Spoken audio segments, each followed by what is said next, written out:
One right there. See if I can get him.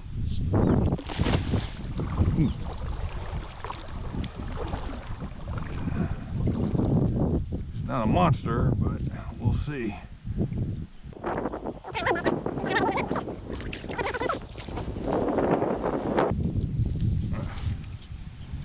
There he is.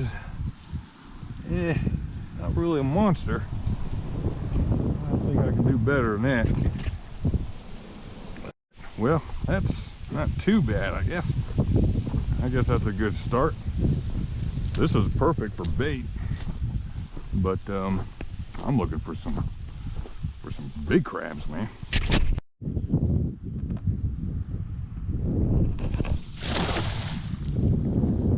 don't know what that was, but I want to know what it is. Hopefully I caught it, whatever it is.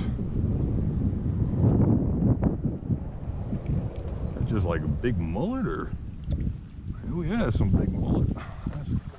That mullet was so big, I thought it was like a redfish or something. Is that what I was looking at? No. There was another one down here, huge fish. Huh.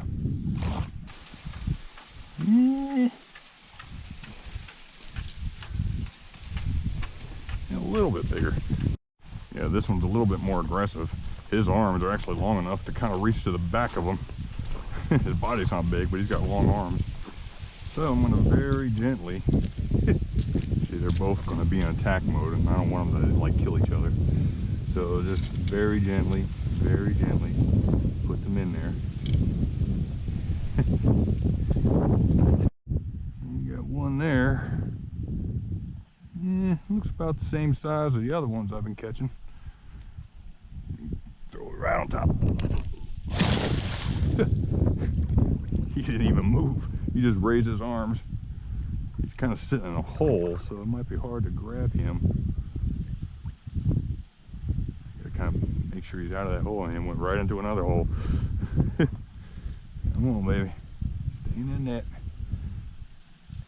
Yeah, he's in there now. Oh yeah, this is a nice one, man. It's tricky. It's hard to determine size in the water because everything's kind of magnified. I don't want to lose this one. He's like right on the edge. I need land to get him on. The alligators have been sitting right here. That's every time you see it lay flat like that, me and an alligator have been resting there. That's a nice one there, buddy. He's not, you know, a monster, but that's a good one. That is such a keeper. Let me tell you what's going on. I went this entire bank on that side, on the far side, and now I'm on this side. And if I were to trek in the water to get back to my bucket on this side, I could potentially scare all the crabs around here. So I'm gonna have to trek through the grass and then make my way across the creek. I've got them bigger out here, but this will definitely do. This is kind of the ones I've been targeting. Here's the part, and there's another baby over there. Here's the part where I cross the creek and drop them in the water. Now you hold him upside down. Oh, he's already getting antsy.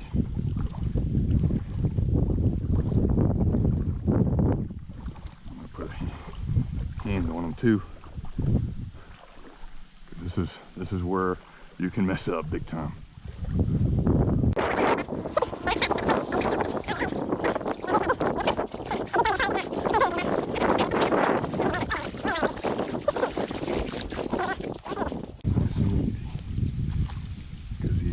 Freak out. Look at him freaking out already.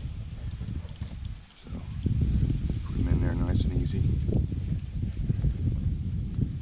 He's not letting go of my tongs. He is not letting go. So walking this way is a lot easier because the grass is pointed that way, so I'm not getting pricked as much. Yeah. Still not the monsters I'm looking for, but I'm gonna take them. That's good for a gumbo pot. All right, nice and easy. Don't just drop them in because they'll just be tearing each other up.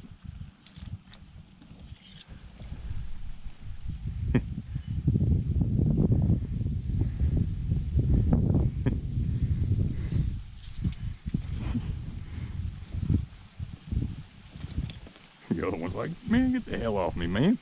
But he's not attacking them, so that's good. Right at the lead line, which I don't like. Could easily get out of there. Easily.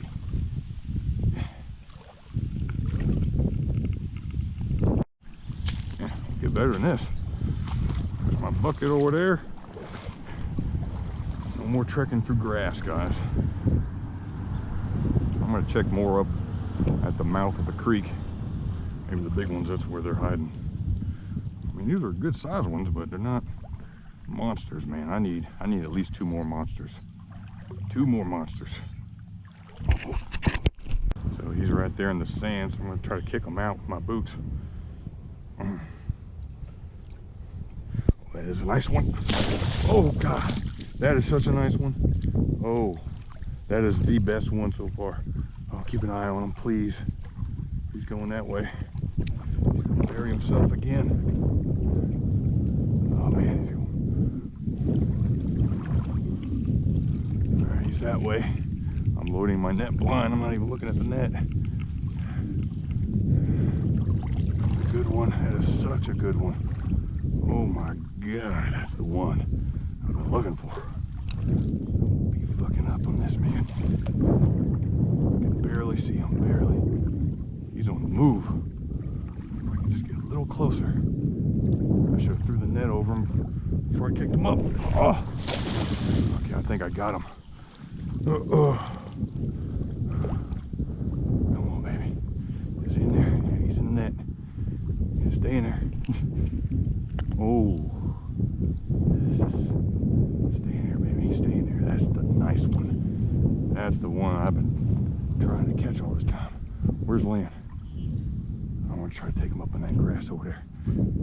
Stay in the net, buddy, stay in the net. Stay in there.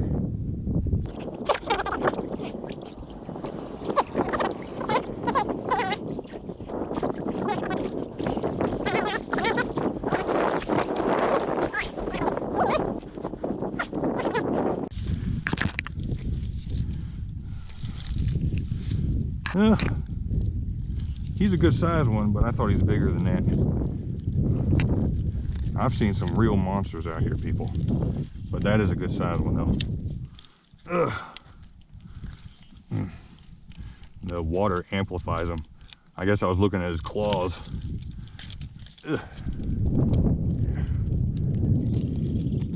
Man, you were giving me a hard time. Look, he's pushing himself away.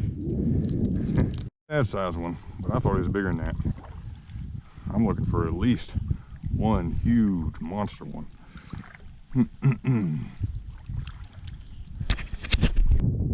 Pretty dark in there, so I can't really see very good. I mean, he's a keeper. Let's see what we got. Yeah, he's not the biggest one in the bunch, that's for sure. But he's definitely a keeper. Man, I was hoping to get at least one more big one, like a monster size. You know what, man?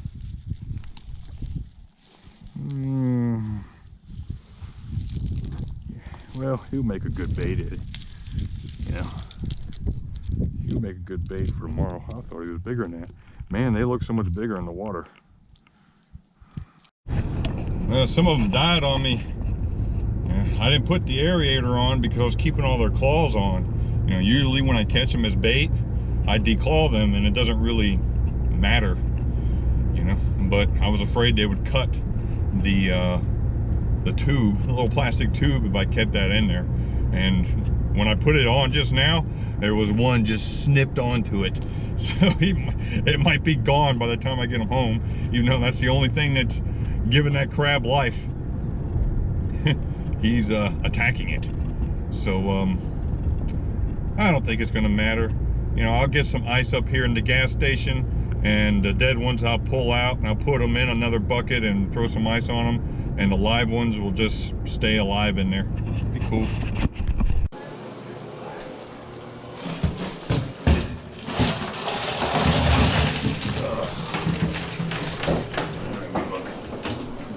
bit of a bath. The 4 is still alive, 3 died.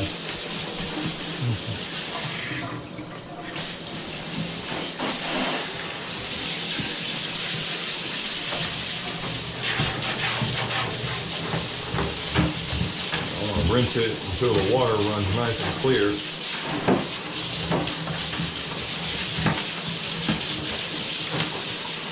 They're like attacking the water.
Okay, so what I have done is I've boiled the crabs, and after they've cooked, I've extracted them, and I'm going to deshell them. I'm going to get all the meat, and I'm going to put the meat in one pot, and I'm going to put the bones back in the stock pot and finish making the stock. So in order to extract the meat, you peel that little piece off there, and you come in through the back, and then just kind of lift up.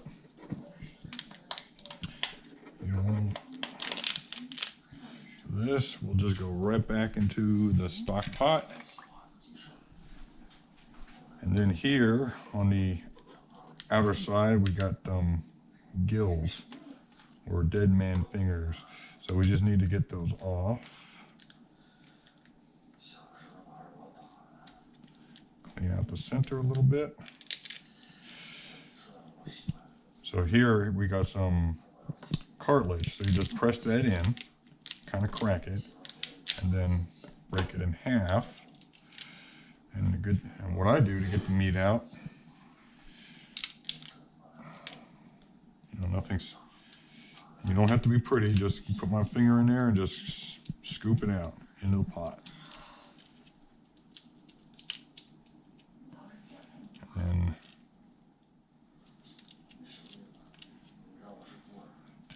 arm off. And as for this part, we just put it into the stock pot. Now to get these claws, this claw is smaller than the other one, you can just break it to the blunt end of a knife all the way across.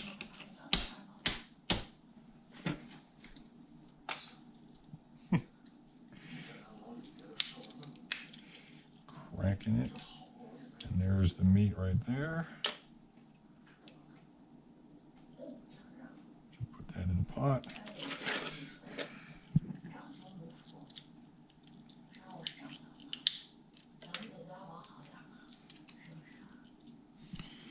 So I'm about halfway done with this one crab. It takes a bit.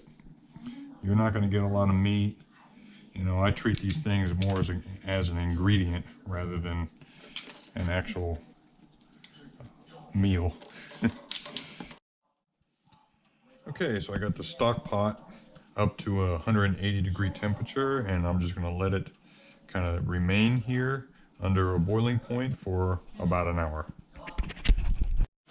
Okay, so I prepared all my vegetables, and what we have going on here is celery, an assortment of small bell peppers, sweet onion, and half a bag of frozen okra.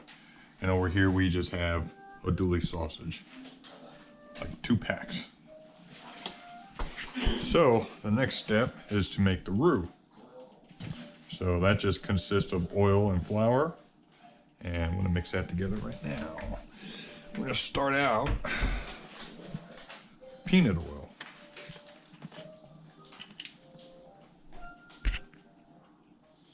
And as for measurement, basically until it just fills the bottom. Like that, looks like it about fills the bottom. And that's where you basically want it, maybe just a tad bit more. There you go. And we're just going to gradually add flour to that until it's like a milky or a thick milky texture. Okay, I can't really tell you how much flour I put in here. Probably 6 or 7 heaping tablespoons. But this is the consistency I just look for. See how it makes a trail? You know, it just like follows your spoon everywhere. It's almost like on the verge of a milkshake. And I'm gonna just keep stirring this until it turns into a dark color. So this can be a lengthy process.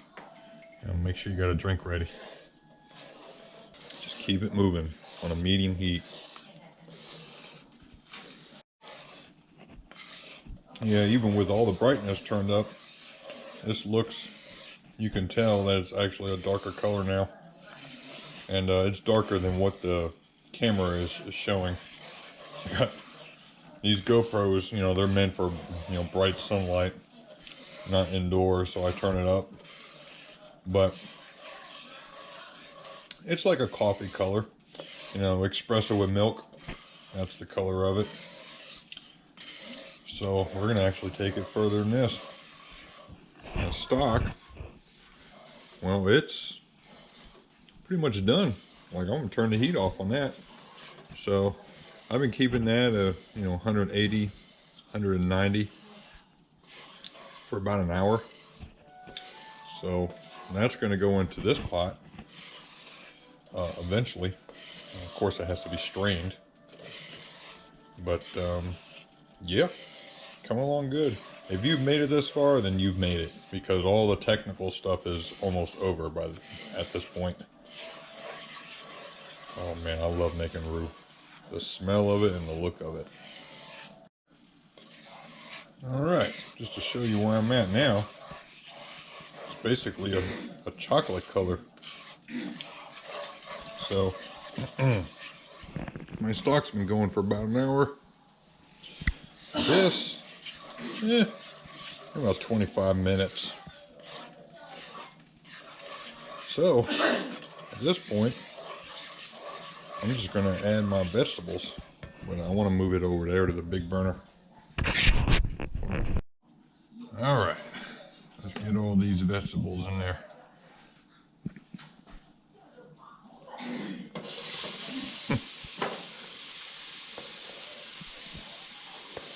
Oh yeah.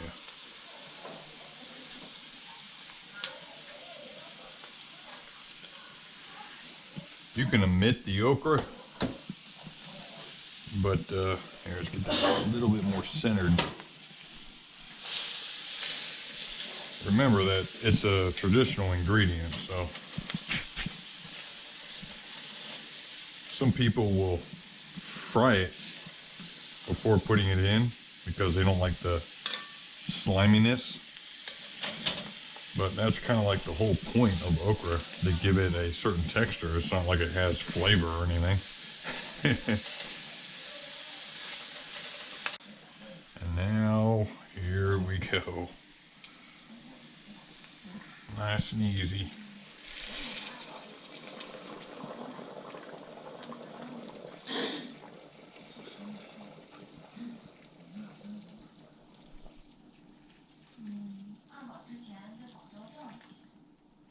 I gotta fill it up all the way. I need room for my sausage.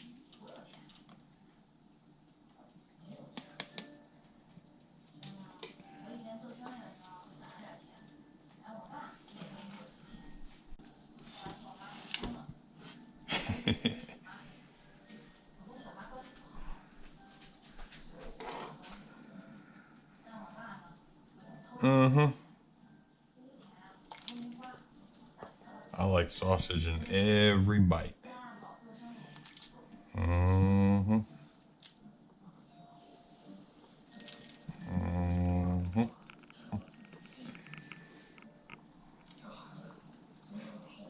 It's almost filled to capacity.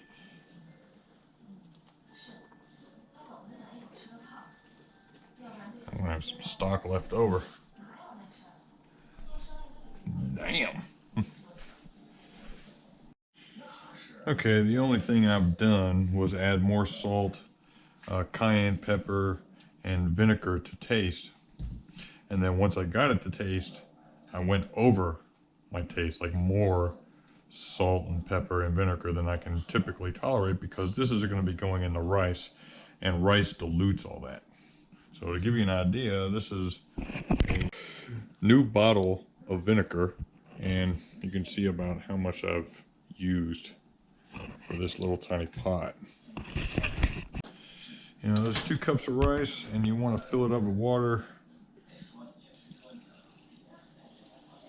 just until it's covered. It's about ½ an inch over the layer of rice there, and then we're going to bring it up to a boil. And you want to make sure you got a lid for this. I think this one might be too big here, because it's actually the steam that's going to cook it and get it nice and fluffy, not so much the water. Okay, set on high. The water has been totally absorbed for the most part, so now it's just the steam. We're just going to turn it down to a low, like very low, and we're going to let that sit for 20 or 30 minutes.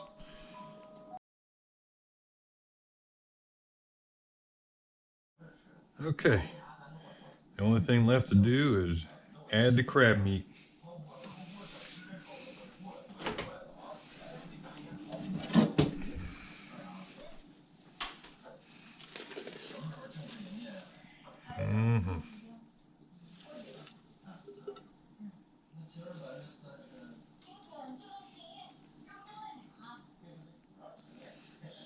Be careful with that cartilage there.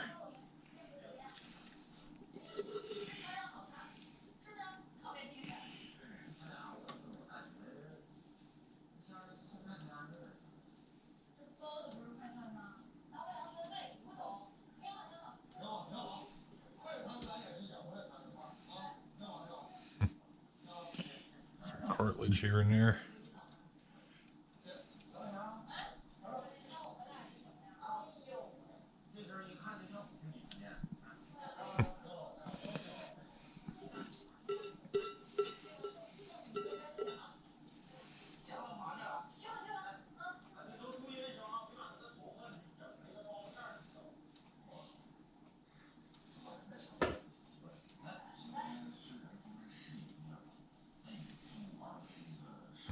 Okay, so let's see how all this is.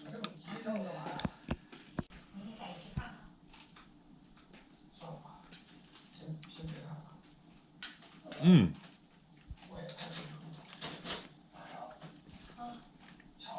That is just bursting with flavor.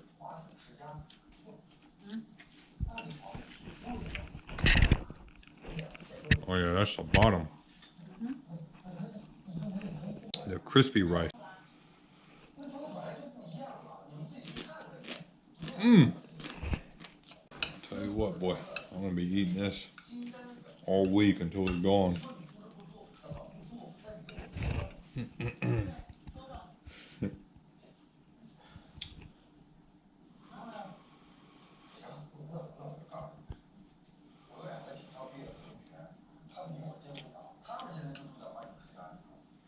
Mmm.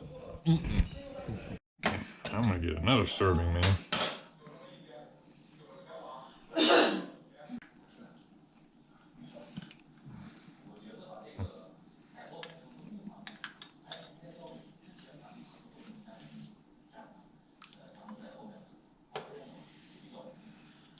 All that crab meat in there. Just remember, when you serve this, you know, the rice has got to be kind of floating in the liquid. So at least half and half with the rice and the liquid. Mmm. This is good every time, man.